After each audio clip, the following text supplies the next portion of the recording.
Hi, it's Alaska Granny. Ready or not, here is your Prepper Pop quiz. We know that emergencies come on in an instant. Many of us have been prepping for a long time, so we should be prepared for just about anything. And that's the mindset that we need, that in a moment's notice we can deal with an emergency if we need to. We don't want to, but we want to be able to do those things. So here is the checklist of your emergency essential supplies, and you should be able to go right through this pop quiz and say, check, I have that, check, I have it, and if not, then you need to make that an area of concern and you need to go and prepare that area immediately. Are you ready for your Prepper Pop quiz? Let's begin. Water. You should have lots of stored water in your home. You should have some small containers you can grab and go. You should have large containers so that you have an ample supply. Then you need a way to purify water for when that water is gone. Do you have several days worth of grab and go, open and eat food that requires absolutely no preparation? Tear it open and eat it. You need several days of that. Then you need to have a Prepper Pantry stockpile, including a can opener. First aid. Do you have a comprehensive first aid kit?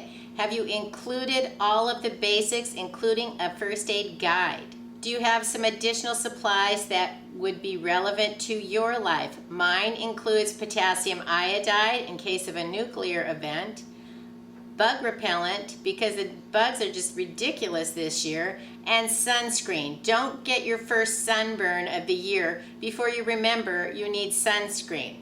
Next, shelter. Do you have a poncho? Do you have a tarp? Do you have a tent? Do you have a warm set of clothing and some sturdy shoes?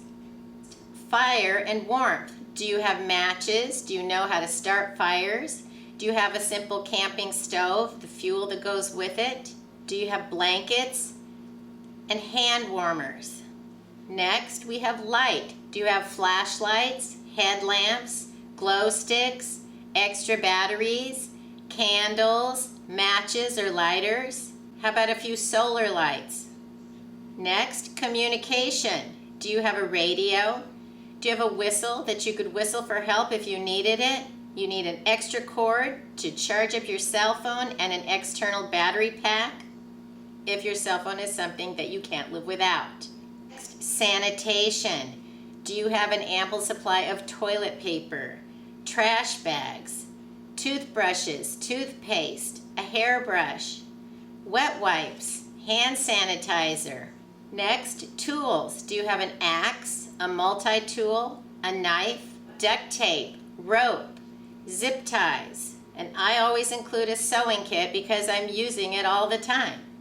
You need to have maps, cash, an emergency contact list, a copy of your most important documents, photographs of your family, including your pets, and make sure that you have a picture of you with your pet so that there's a way that you can identify, yes, that pet belongs to me.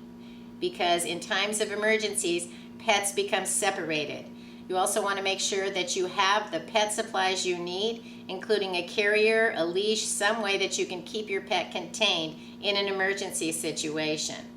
Think about the special needs of your family and your family members. Do you have babies? Do you have people who rely on medication?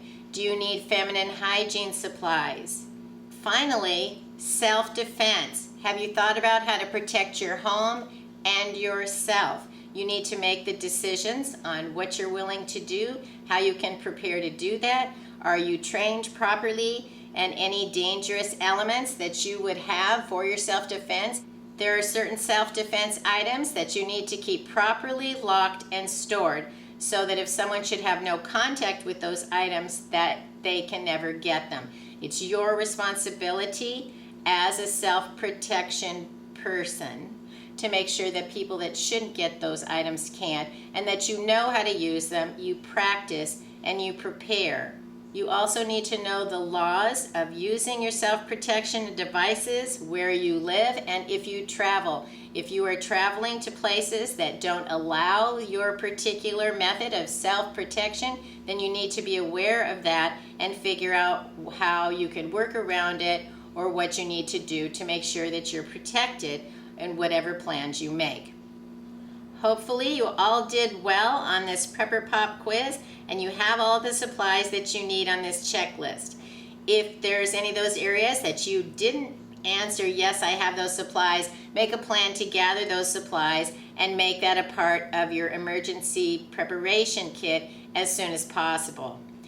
Then you need to also think about the long drawn out events where we may have to shelter in our home, where it isn't safe to go outside. Winter storms are here and the roads are closed, or our world just becomes too dangerous or too expensive to go anywhere and get more things.